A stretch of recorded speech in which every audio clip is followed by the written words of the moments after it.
पहले हमास नेता और फिर हिजबुल्लाह चीफ के मारे जाने के बाद भी इजराइल की मुश्किलें खत्म होने का नाम नहीं ले रही हैं। ईरान समर्थित प्रतिरोधी गुट लगातार इजराइल पर हमलावर हैं।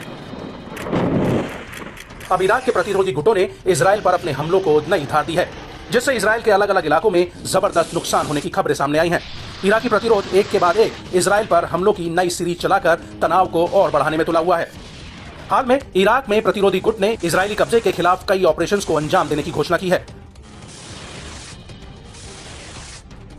इराकी प्रतिरोधी समूह ने अपना बयान जारी कर कहा कि लड़ाकों ने ड्रोन से उत्तरी कब्जे वाले फिलिस्तीन में गोलन हाइट्स और लिबेरियस को टारगेट किया है। इस दौरान अलग अलग ऑपरेशंस में इजरायली कब्जे वाले इलाकों में 3 ठिकानों पर सफलतापूर्वक हमला किया गया।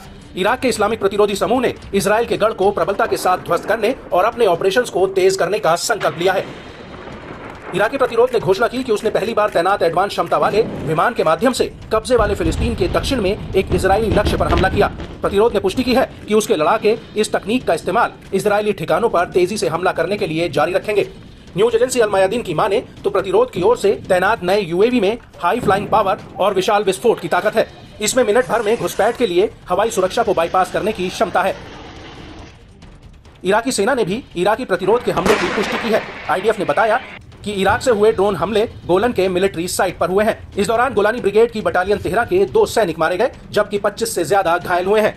इजरायली सेना की ओर से की गई जांच में यह पता चला कि हमले में इराक से लॉन्च 2 ड्रोन विस्फोटकों से लदे थे। एक ड्रोन को एयर डिफेंस सिस्टम ने रोक लिया था, जबकि दूसरे कुछ मिनट बाद उत्तरी गोलन हाइट्स में एक सैन्य अड्डे पर जा गिरे। इराक के इजराइल पर बढ़ते सटीक ऑपरेशंस पर अल कासिम ब्रिगेड के सैन्य प्रवक्ता ने भी सराहना की है।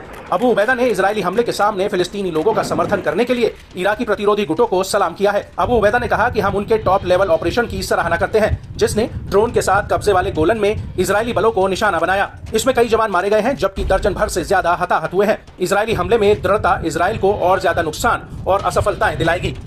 इजरायली सेना के रेडियो चैनल ने इराकी प्रतिरोध के हमलों पर खुलासा किया कि सैनिकों को पहले से कोई अलर्ट नहीं मिला था।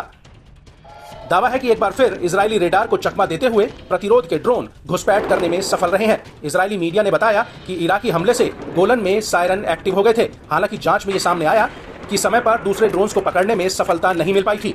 इस वजह से कोई अलर्ट सायरन नहीं बजा, जिससे इजरायली सैनिकों को मिलिट्री बेस खाली करने का समय नहीं मिला। लिहाजा इजरायली बलों को बड़ा नुकसान उठाना पड़ा। इजरायली मीडिया में भी इराक के इस्लामिक प्रतिरोध की ओर से टारगेट बेस को नुकसान पहुंचाने की तस्वीरें काफी सर्कुलेट हुई हैं, जिनमें माना गया कि इराक से इजराइल को काफी खतरा है। इराक के इस्लामिक प्रतिरोध ने सैकड़ों नहीं तो दर्जनों ड्रोन और क्रूज मिसाइलें दागी हैं। बता दें कि इराकी प्रतिरोध ने इजरायली ठिकानों के खिलाफ 3 ऑपरेशंस को अंजाम दिया। प्रतिरोध ने इजरायली कब्जे के खिलाफ कई ऑपरेशंस का दावा किया है।